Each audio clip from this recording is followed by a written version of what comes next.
nous ne validerons un vaccin que s'il n'y a pas de traitement qui marche. D'accord? Donc, ce qui explique quand même en partie aussi la guerre contre l'hydroxychloroquine, parce qu'il faudra bien il y en a quelques-uns, il y a quelques malins là qui commencent à faire l'investigation. Comment expliquer cette guerre complètement folle, complètement délirante contre l'hydroxychloroquine? Comment est-ce qu'on peut même défendre l'idée qu'un médicament qui a été pris par 2 milliards de personnes est devenu, en 2020, toxique? Comment on peut défendre simplement cette idée? Comment ça a pu être défendu dans les plus grands journaux médicaux du monde? Comment c'est possible? Est-ce que tout le monde est... Vous savez, c'est l'hypothèse de Bernard-Henri Lévy, c'est tout le monde est devenu fou avec ce truc? Est-ce que ce sont des intérêts financiers tellement monstrueux? Est-ce que c'est que nous n'avons plus de bon sens? Est-ce que c'est que nous sommes incapables de regarder ce qui s'est passé dans le passé? Est-ce que c'est, moi je pense, une de mes théories, c'est que comme on vit dans un monde qui croit au progrès continu, on ne s'est pas rendu compte que beaucoup de choses pouvaient devenir obsolètes, mais pas les molécules chimiques. Nous sommes actuellement dans une utilisation des indicateurs, un changement, une instrumentalisation qui fait que nous allons avoir, pour les semaines à venir, des changements de comportement, des orientations qui sont décidées par un conseil scientifique qui ne regarde plus la réalité du risque, mais qui souhaite probablement imposer d'autres schémas de pensée.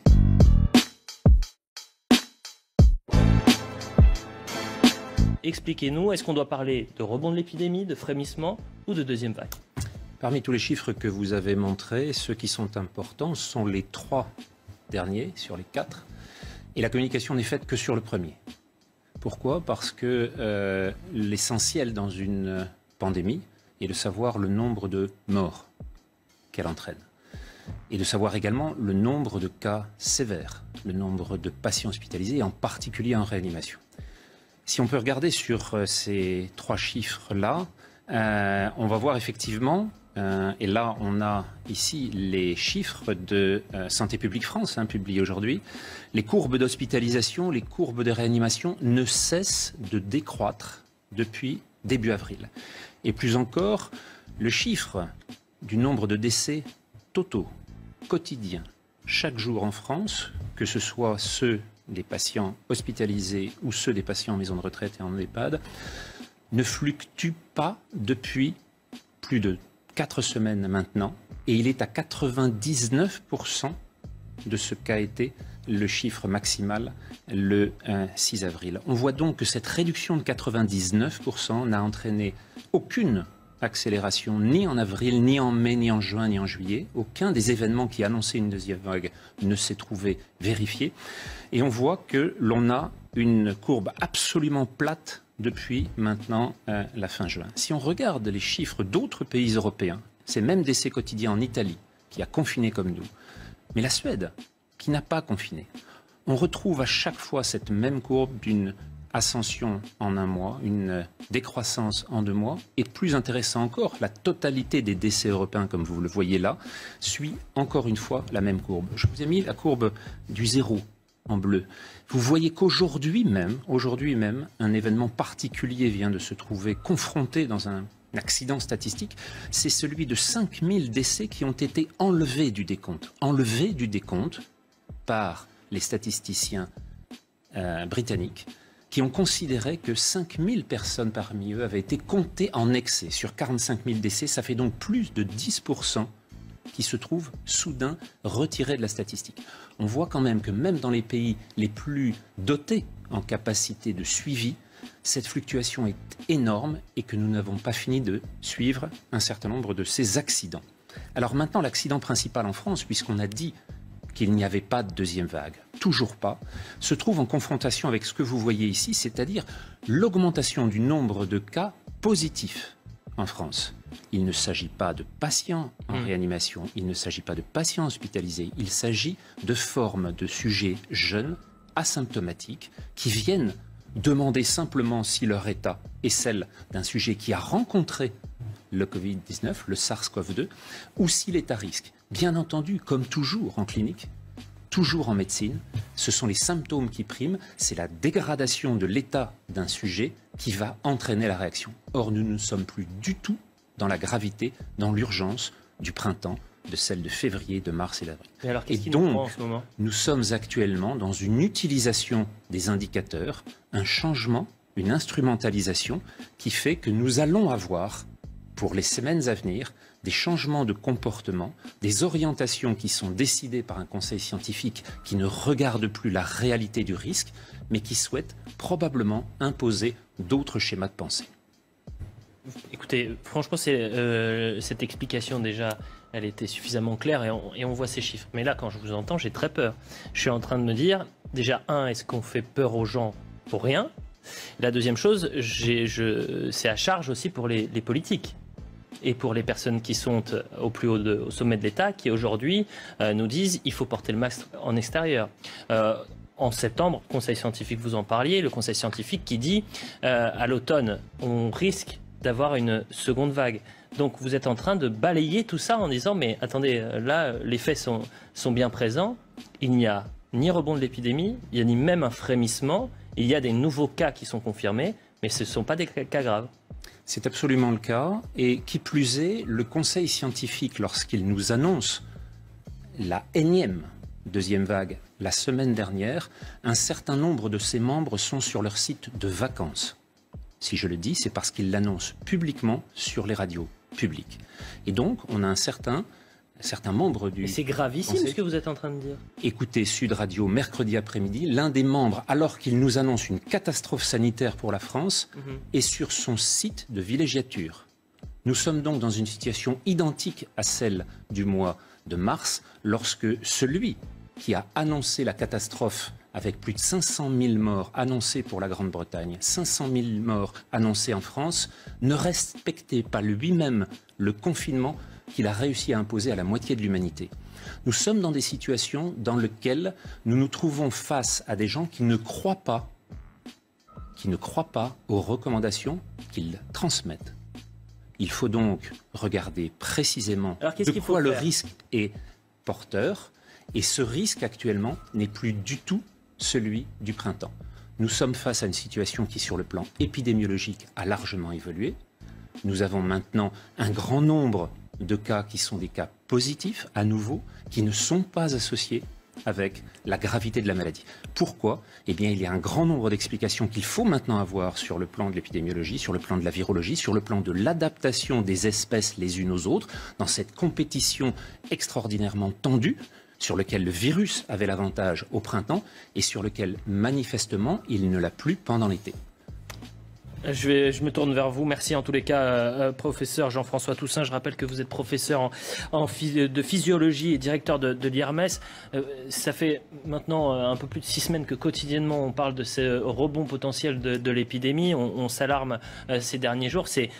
On a quoi? Peut-être une dizaine, voire une vingtaine de scientifiques qui viennent sur ce plateau. Vous êtes le premier aujourd'hui qui arrive et qui nous dit bon, bah voilà, il n'y aura pas de. Pour l'instant, il n'y a pas de. Attention, je ne dis pas qu'il n'y aura pas de deuxième vague. Non, mais que pour je dis simplement, et depuis il n'y a pas de rebond de l'épidémie. Et depuis le mois d'avril, c'est ce que vous m'aviez invité à dire sur ce plateau, que pour l'instant, il n'existe pas de deuxième vague. Or, on nous l'a affirmé pour le relâchement en avril, pour le déconfinement en mai, pour la fête de la musique en juin et pour les clusters en juillet.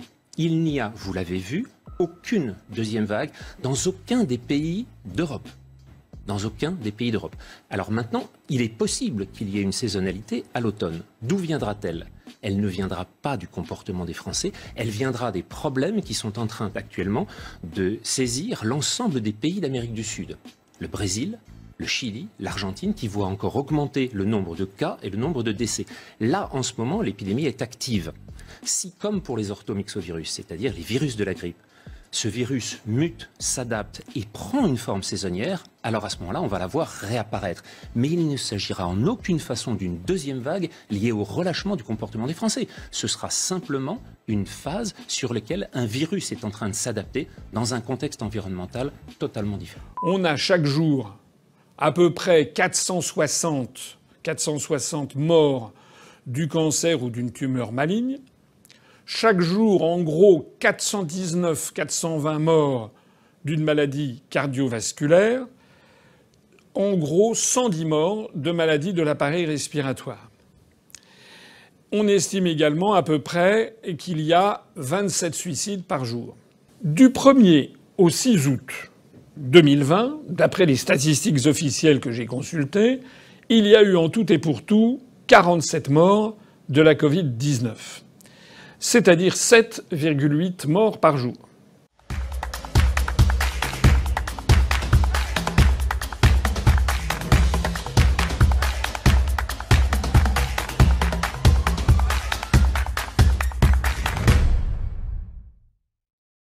Mes chers compatriotes, je voudrais aborder avec vous, à votre demande, parce que je reçois beaucoup de demandes dans cette direction, la question de la situation de la pandémie de Covid-19 en France.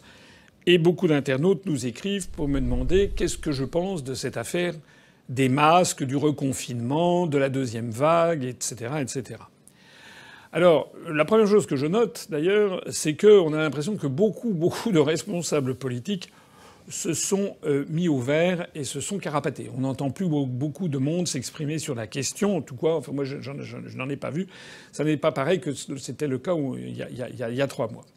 On n'entend plus beaucoup non plus parler, même si il fait de temps en temps une vidéo, on entend en tout cas beaucoup moins parler le professeur Raoult. On a vu en revanche d'autres personnes prendre la parole, d'autres médecins. Alors, la question, pourquoi est-ce qu'il y a cette fuite des responsables politiques? C'est parce qu'en fait, on est dans une situation où plus personne ne comprend plus rien du tout. Et évidemment, la prudence est en mer de sûreté. La prudence veut qu'on n'en parle pas parce que les gens se disent si je parle et puis que je prends une telle ou telle position et que je suis ensuite démenti par les événements, j'aurai l'air d'une cruche. Alors, moi, ce n'est pas mon style. Hein. Je vais pas me taire dans ce genre de perspective. Non, ce que je voudrais simplement, je vais faire le point puisque les gens me demandent de faire le point et je vais dire aussi la vérité, c'est quelque chose que je suis comme tout le monde, je ne sais pas.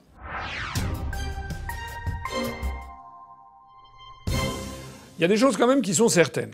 La première chose qui est certaine, c'est que le gouvernement français se paye la tête des Français. Mais alors dans des grandes largeurs. Parce qu'il faut quand même revenir au commencement.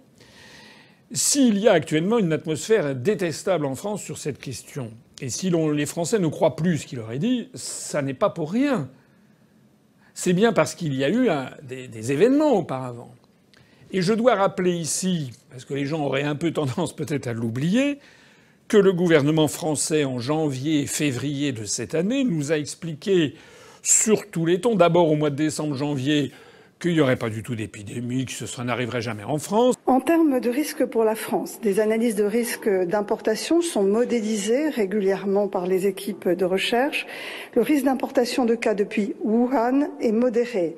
Il est maintenant pratiquement nul puisque la ville, vous le savez, est isolée.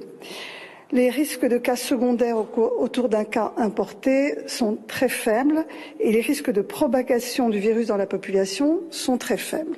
Et puis ensuite, au mois de janvier et février, qu'il ne fallait pas porter de masque, que ça ne servait à rien. Doivent être équipés les professionnels de santé qui exercent en établissement de soins, les professionnels de santé libéraux, les personnes contaminées et les personnes vulnérables. L'usage des masques en dehors de ces indications est inutile. On se souvient d'ailleurs des propos qu'avait tenus Mme Sibeth Ndiaye, la porte-parole du gouvernement, que dont M. Macron s'est passé de ses services il y a quelques semaines. Madame la porte-parole du gouvernement avait expliqué qu'on risquait de se contaminer en portant des masques. On ne doit pas acheter de masques et d'ailleurs on ne peut pas en acheter puisque nous avons donné des instructions aux officines de pharmacie pour qu'elles ne distribuent des masques que sur prescription médicale ou qu'aux professionnels de santé. Les masques ne sont pas nécessaires pour tout le monde. Et vous savez quoi? Moi, je sais pas utiliser un masque. Je pourrais dire, je suis ministre, je me mets un masque. Mais en fait, je sais pas l'utiliser parce que l'utilisation d'un masque, ce sont des gestes techniques précis. Sinon, on se gratte le nez sous le masque, en fait, on a du virus sur les mains. Sinon, on a une utilisation qui n'est pas bonne et ça peut être même contre-productif. En fait, tout ça, c'était pour dire que il n'y avait pas de masque en France, qu'on ne s'était pas approvisionné, que le gouvernement avait fait preuve d'une impéritie, d'un manque de prospective et de clairvoyance absolument scandaleux. Et donc, faisant contre mauvaise fortune bon cœur, eh bien, il essaie de nous expliquer que ça ne servait à rien de porter un masque. C'est pas vrai. Porter des masques, ça sert. La meilleure preuve, c'est que des pays entiers en Extrême-Orient, comme le Japon, la Corée, la Chine, Taïwan, etc., portent des masques depuis des décennies lorsqu'il y a des épidémies, et donc ils ont bien constaté que ça pouvait avoir un effet. Mais les Français, eux, on leur a expliqué que avoir des masques, ça ne servait à rien. Et maintenant, on leur explique tout le contraire.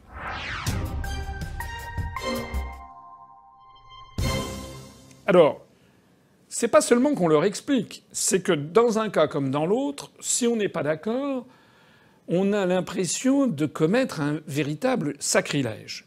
Et c'est là le problème que pose cette affaire de coronavirus, en fait, c'est que toute cette affaire de pandémie a été politisée à outrance, de telle sorte que l'on a l'impression que soit vous acceptez benoîtement tout ce que vous dit le gouvernement à tout instant. À ce moment-là, ça va, vous avez franchi les contrôles, vous avez montré votre papier d'identité, tout va bien. Soit vous posez des questions, parce que vous avez quand même un esprit critique, et c'est bien d'avoir de l'esprit critique. Les Français n'en sont pas démunis, d'ailleurs. Et à ce moment-là, dès que vous commencez à formuler des questions, à ce moment-là, c'est comme si vous commettiez l'abomination de la désolation, un véritable sacrilège. Donc on ne peut plus parler de quoi que ce soit. C'est pas parce qu'on ne peut plus parler de quoi que ce soit publiquement qu'on n'en parle pas en privé. Et en privé, je n'entends autour de moi que des gens qui parlent de ça. Et il faut bien l'avouer, même si ça n'est pas à 100%, il y a quand même une très grande majorité des Français, du moins une grande majorité des Français, du moins de ce que je vois, qui se plaignent de cette affaire de masques qu'on leur fait porter maintenant alors qu'il fait extrêmement chaud, c'est extrêmement pénible, qu'on veut leur faire porter, bientôt ça sera 24 heures sur 24, même la nuit, même dans sa chambre à coucher, même sous sa douche. Enfin, on en est maintenant à vouloir porter un masque en plein air, alors même qu'il y a quand même une autre vérité fondamentale, c'est que le nombre de morts a considérablement diminué. Et il faut s'en réjouir. Alors certes, on nous explique qu'il y a une augmentation depuis l'arrivée de la deuxième vague. Alors certains disent qu'il y a une deuxième vague, donc le professeur Raoult s'était planté. C'est une fantaisie l'idée d'une seconde vague. Non, mais on peut tout imaginer, on peut avoir de l'imagination surtout, mais c'est de la science-fiction. J'ai l'opinion que si vous voulez des infections respiratoires dans lesquelles il y a des secondes vagues, il n'y en a pas. Donc je ne vois pas pourquoi il y en aurait pour celle-là, quoi. Non, les gens font un peu un fantasme sur la grippe espagnole. Donc ils se fixent. Mais la grippe espagnole, c'est le grand guignol qui sert à faire peur aux gens. Comme si le fait que M. Raoult avait laissé entendre qu'il n'y aurait sans doute pas de deuxième vague, comme si ce fait qui d'ailleurs le contraire n'est pas avéré, on ne sait pas s'il va y avoir une deuxième vague ou pas de deuxième vague, comme si à partir du moment où il aurait pu se tromper d'ailleurs sur tel point, ça veut dire que tout ce qu'il a pu dire dans tous les domaines partout ailleurs était faux. Mais en appliquant cette jurisprudence, le gouvernement français ayant expliqué qu'il n'y aurait pas de première vague et qu'il n'avait pas besoin de masque, tout ce que peut dire le gouvernement français est nul et non avenu, c'est d'ailleurs le sentiment de beaucoup de Français.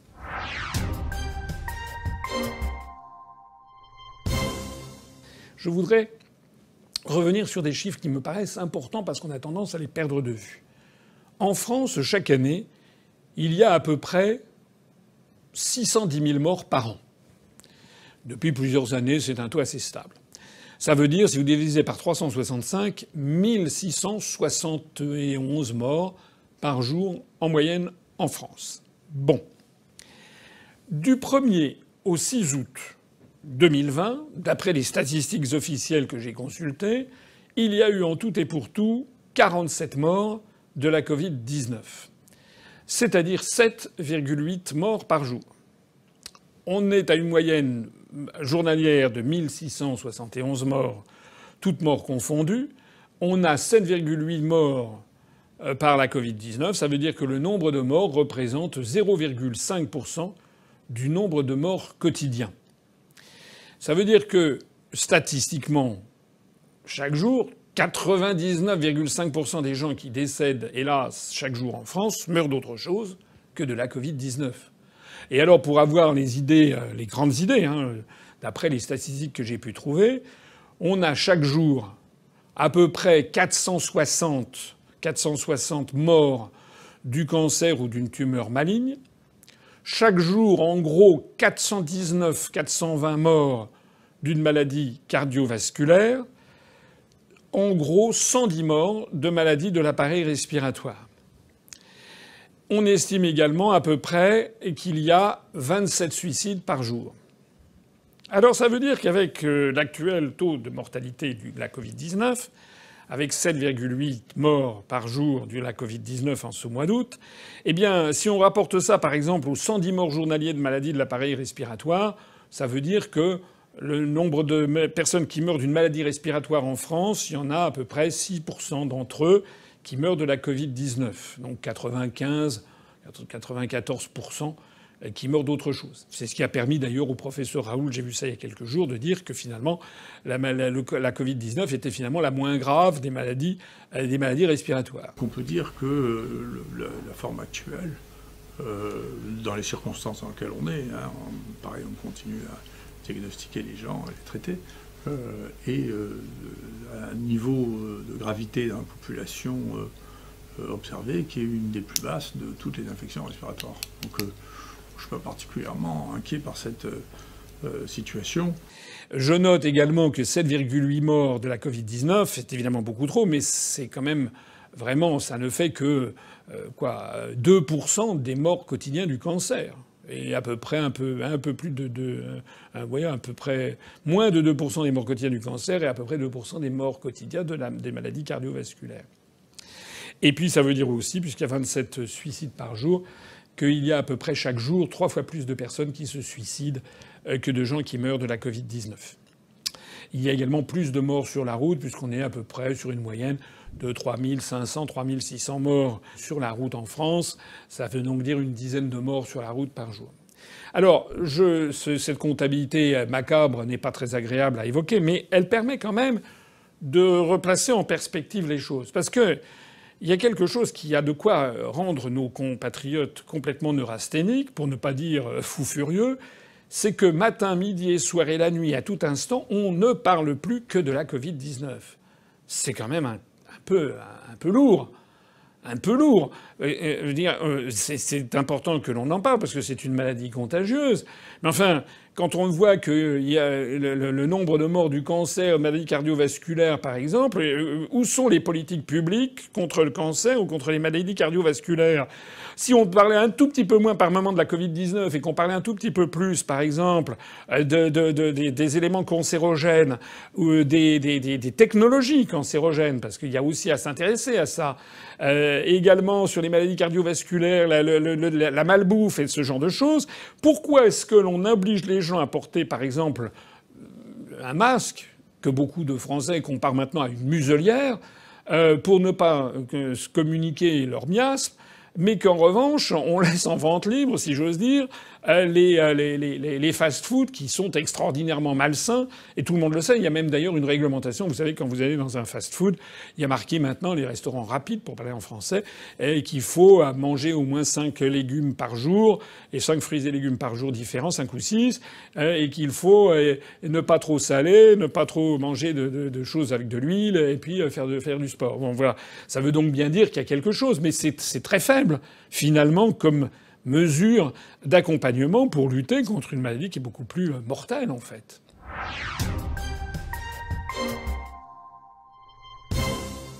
Ce que je voudrais dire aussi, c'est que moi je raisonne comme tous les Français.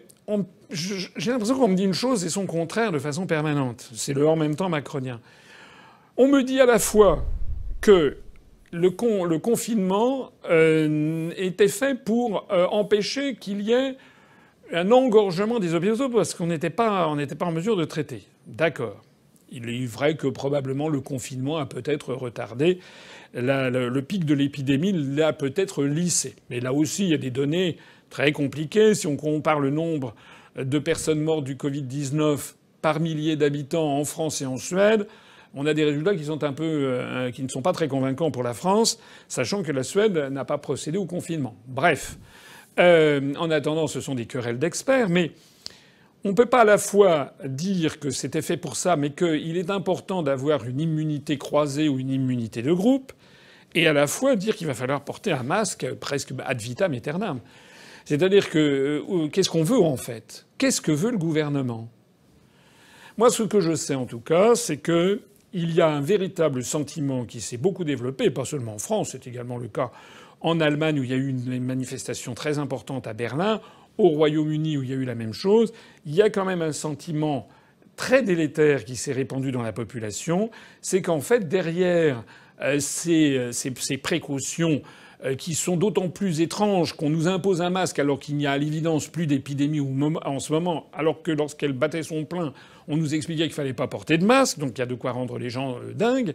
Mais maintenant, il y a ce sentiment quand même qu'on s'attaque d'une façon ou d'une autre aux libertés publiques. Alors, je sais bien qu'en disant cela, je ne règle pas le problème, parce que c'est vrai aussi qu'il n'est pas exclu qu'il puisse y avoir un redéveloppement de la maladie à un autre moment, on n'en sait rien. Mais est-ce que ce redéveloppement de la maladie serait forcément négatif dans la mesure où il faut bien avoir une immunité croisée? Je ne sais pas.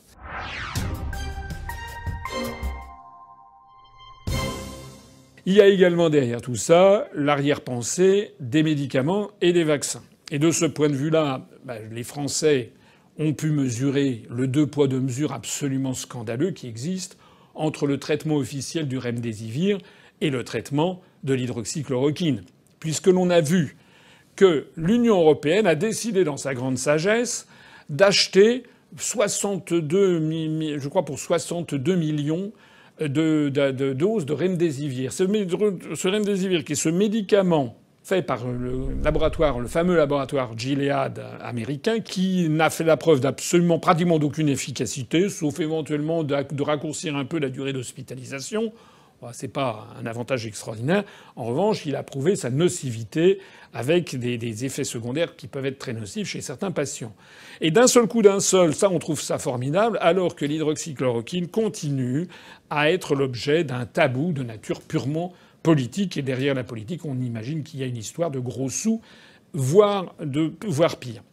À cet égard, d'ailleurs, je signale que des études sont sorties récemment, certaines pour vanter les mérites du remdesivir, d'autres pour vanter les mérites de l'hydroxychloroquine, mais je note quand même que le site France Ce Soir s'est fait désormais une spécialité d'être un petit peu à la recherche d'informations décapantes et favorables à l'hydroxychloroquine. En attendant, j'ai vu dans France Soir une étude qui expliquait que selon je ne sais plus quelle université, il y a une étude très sérieuse avait montré que l'hydroxychloroquine était efficace, avait une forte efficacité à titre prophylactique, c'est-à-dire avant d'être contaminé, voire dans les tout premiers jours. Et il y avait une décroissance très très forte entre le premier, deuxième, troisième et quatrième jour, entre, je crois, quelque chose comme 75% et 15% d'efficacité en 4 jours. Si tel est le cas, ça ne ferait que confirmer le gros dossier que j'avais consacré à ce sujet au mois d'avril dernier, à partir d'études que j'avais découvertes à la Bibliothèque nationale des États-Unis, qui montraient que dès les années 2005, 2006, 2007, eh bien, des études avaient montré que l'hydroxychloroquine était efficace in vitro contre le premier SRAS, le SRAS-CoV-1, le premier coronavirus, et à condition qu'il soit pris à titre prophylactique ou dans les tout premiers jours. Je vous renvoie à ce gros dossier qui, d'ailleurs, qu'on a transmis un peu partout, qui n'a suscité aucun commentaire, mais aucune critique d'ailleurs, puisque c'était un dossier totalement factuel sur l'état de la science tel que tout le monde pouvait se le procurer. Et puis alors, il y a un deuxième article qui est sorti, qui est très important, qui a mis en valeur le professeur Raoult. C'est une étude qui a été faite par Harvey Rich, qui est un professeur d'épidémiologie à l'université américaine de Yale. C'est le summum quasiment de la recherche aux États-Unis.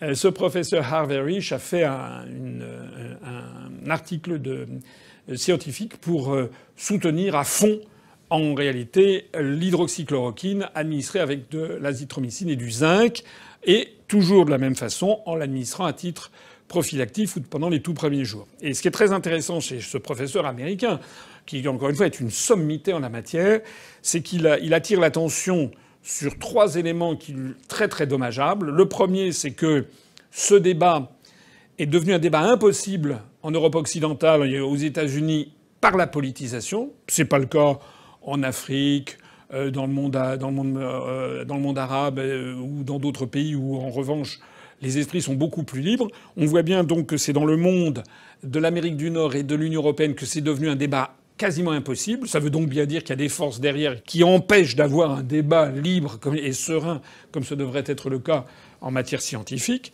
Donc, ce professeur Harvey Risch signale premièrement que c'est extrêmement grave que ce débat soit un débat politique.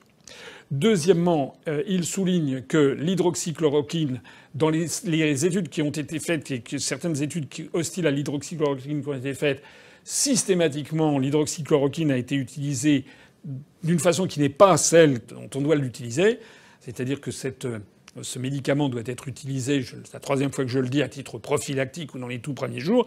Et rappelez-vous, en France, M. Olivier Véran, ministre de la Santé, avait demandé que ça soit administré dans les derniers jours de quelqu'un qui était quasiment en phase terminale de la Covid-19. C'est-à-dire vraiment, si on avait voulu prouver que ça ne servait à rien, on ne pouvait pas faire autrement. C'est ce que dit le professeur Harvey Risch dans son texte. Et puis, et enfin, troisièmement, que souligne le professeur Harvey Risch, c'est que il dit la Food and Drug Administration, c'est-à-dire les administrations de la santé aux États-Unis, mais dans les autres pays occidentaux, ont souligné les effets nocifs de l'hydroxychloroquine, c'est exact, mais l'hydroxychloroquine est un médicament qui a été utilisé par des dizaines et des dizaines et des centaines de millions de personnes, et que statistiquement, c'est normal que l'on trouve ce genre d'effet. Personne d'ailleurs n'a comparé la dangerosité sur le même échantillon, mettons, de 10 000 personnes, de l'hydroxychloroquine d'un côté et du remdesivir de l'autre. Et aussi, ça n'a pas été fait, c'est parce que les conclusions seraient d'ailleurs catastrophiques. Il faut bien partir d'ailleurs, il faut bien voir ce que c'est qu'un échantillon. Et je terminerai par cela. La question, c'est que on dit qu'actuellement, le nombre de personnes hospitalisées en France redémarre et que le nombre de morts redémarrait. On a vu notamment aux États-Unis. C'est possible aux États-Unis. Et s'agissant de la France, le fait qu'il y ait plus de gens qui soient maintenant atteint du coronavirus, ça n'est pas forcément que l'épidémie redémarre, c'est surtout que désormais, il y a des tests à large échelle qui sont administrés gratuitement en France et notamment en province. J'étais il n'y a pas très longtemps dans le centre de la France, dans la Nièvre, et je m'entretenais avec quelqu'un que je connais un tout petit peu et qui me disait qu'il avait son cousin qui travaillait dans un hôpital de la région où il faisait beaucoup de tests. Et il m'a dit on en cherche désespérément. On a testé 450 personnes, il y en avait 0.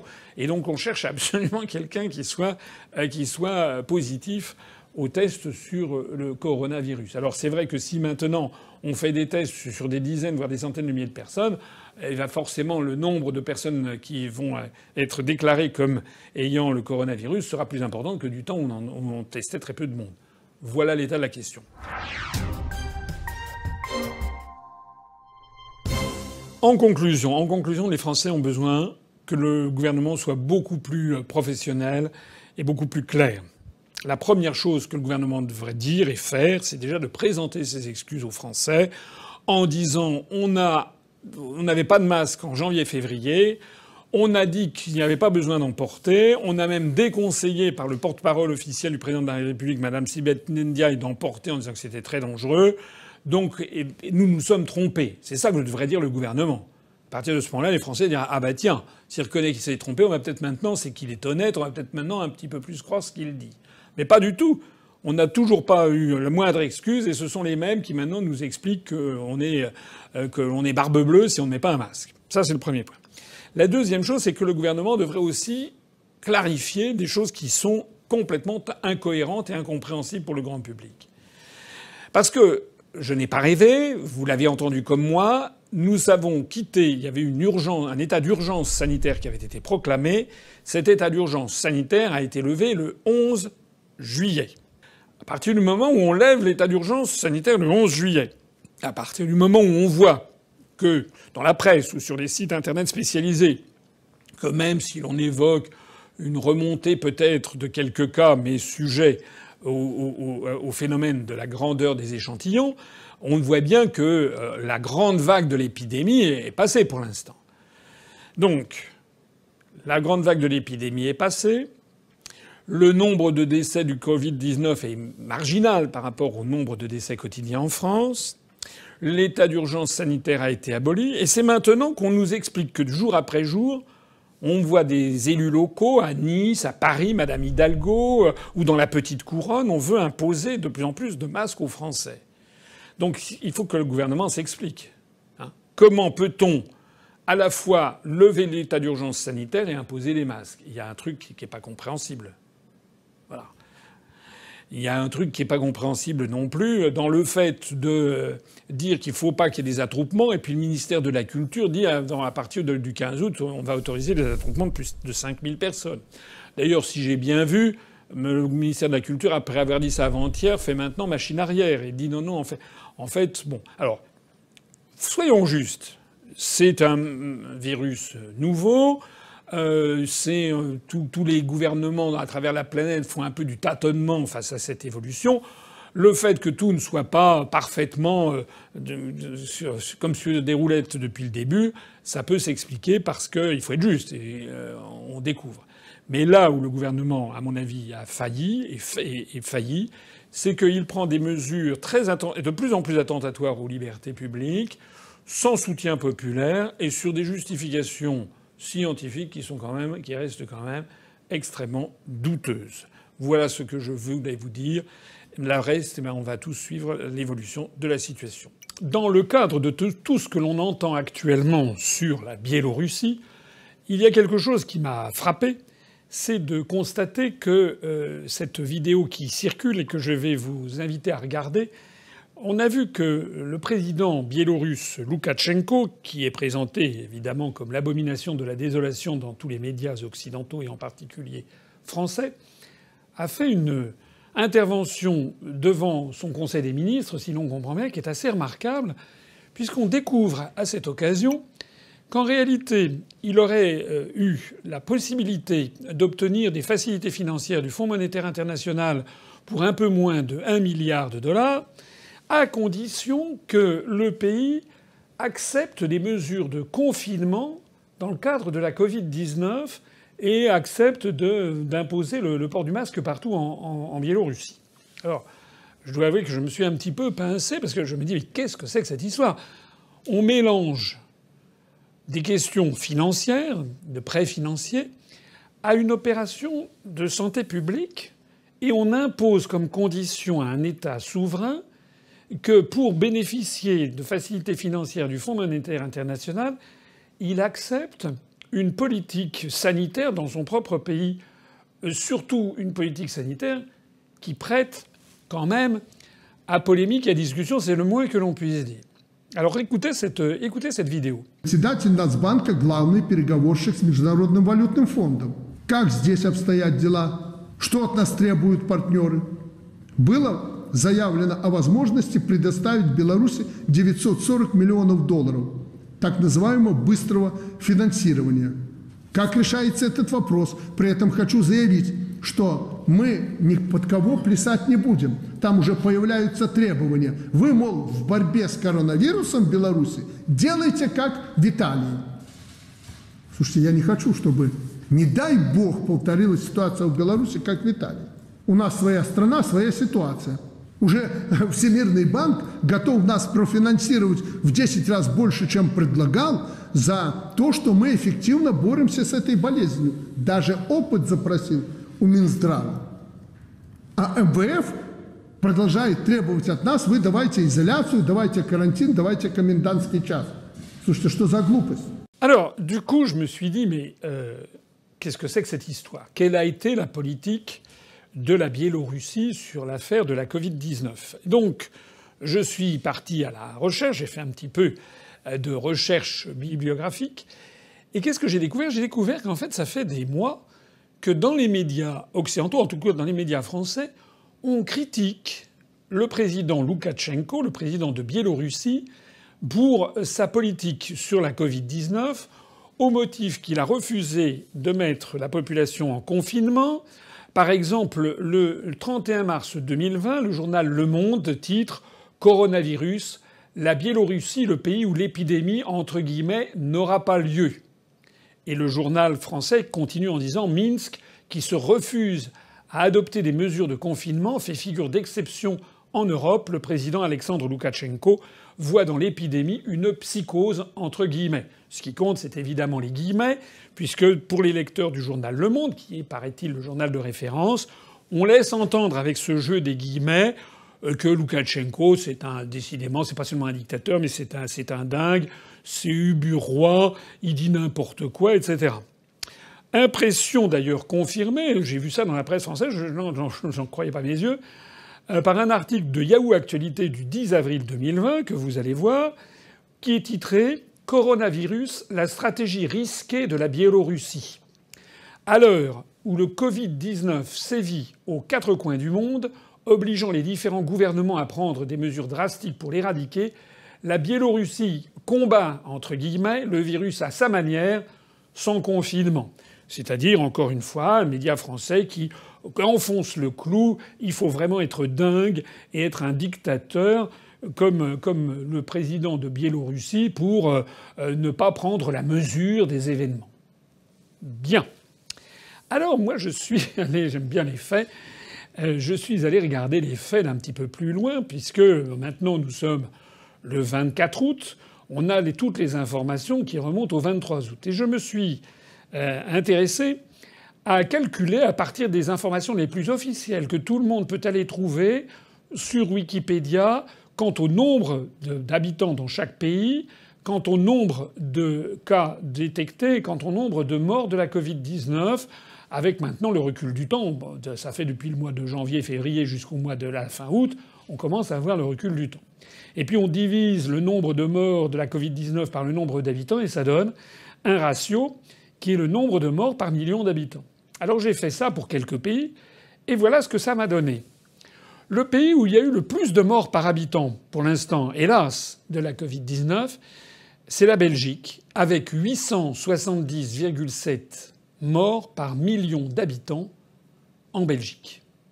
Je n'ai jamais beaucoup vu dans la presse française que l'on dénigre la Belgique, que l'on présente les dirigeants belges comme l'abomination de la désolation. Je n'ai jamais vu qu'il en soit particulièrement question. On n'a pas dit que le roi des Belges ou que le Premier ministre ou la Première ministre belge étaient des fous furieux. Après, un petit peu loin derrière, le numéro 2, si j'ose dire, dans ce classement macabre, c'est l'Espagne, avec 614,4 morts de la Covid-19 par million d'habitants. On sait que l'Espagne a été très violemment touchée. En 3, dans mon échantillon, arrive l'Italie, avec 563,6 morts par million d'habitants. Puis la Suède, avec 587,1 morts par million d'habitants. Puis le Brésil, avec 542,1 morts par million d'habitants. Et les États-Unis, avec 538,3 morts par million d'habitants. Suivi enfin par la France, parmi les pays qui dépassent les 400 morts par million d'habitants. La France affiche un ratio de 449,7 morts de la Covid-19 par million d'habitants. Alors, qu'est-ce que je tire de tout ça ? Je tire qu'il y a quand même beaucoup de pays occidentaux qui sont dans ce mauvais palmarès, que l'on y voit des pays comme la Suède qui n'a pas procédé au confinement et d'autres qui ont procédé à des confinements. Je vois également que le Brésil et les États-Unis n'ont pas des très bons ratios, c'est des ratios mauvais, c'est des ratios très mauvais. 542 et 538, ce sont des ratios mauvais. Mais quand je lis la presse française, je vois des articles de journaux qui tapent sur Bolsonaro, qui serait un fou furieux au Brésil parce qu'il ne gérerait pas la crise de la coronavirus, de la Covid-19. Pareil pour Trump aux États-Unis. Je ne fais pas de satisfecit. Mais encore une fois, je note que la Belgique, l'Espagne, la Suède, l'Italie font pire.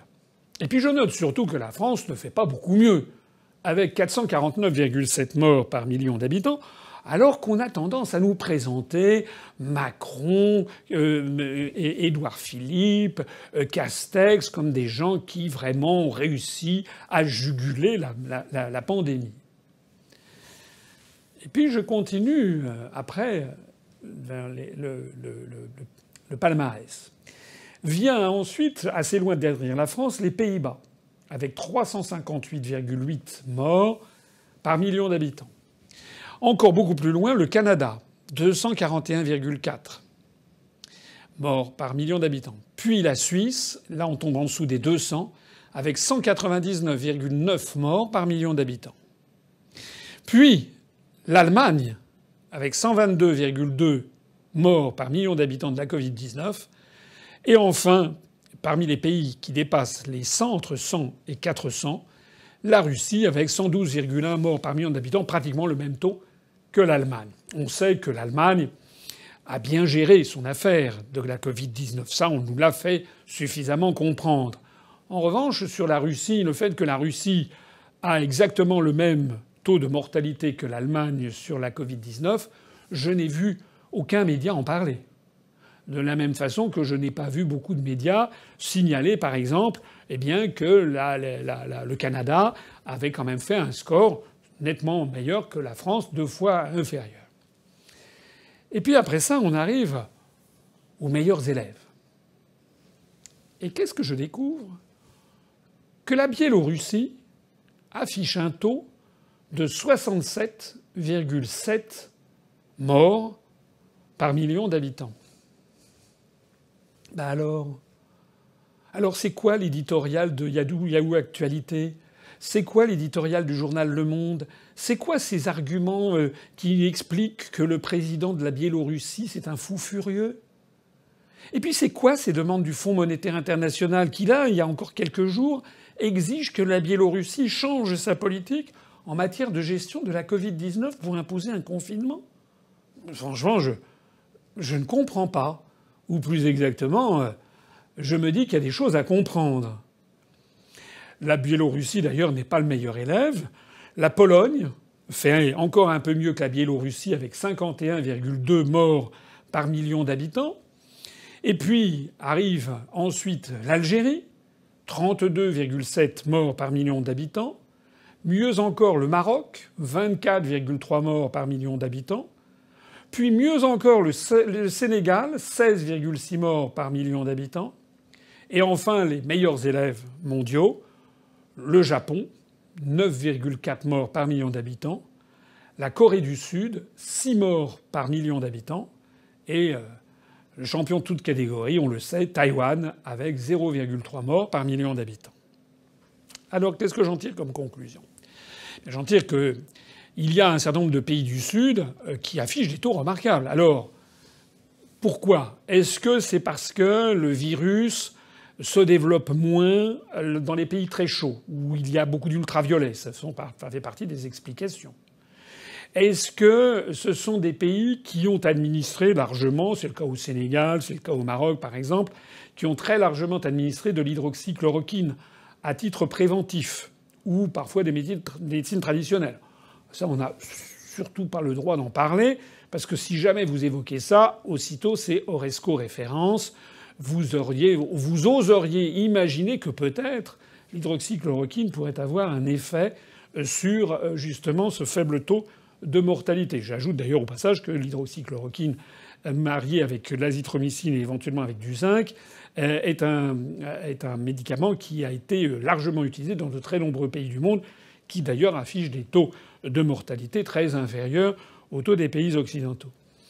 Je note bien entendu que la Corée du Sud, Taïwan et le Japon sont des pays qui sont habitués à gérer les pandémies et où on utilise les masques, mais on utilise les masques à bon escient, au moment où il y a l'épidémie, pas quand il n'y a plus d'épidémie.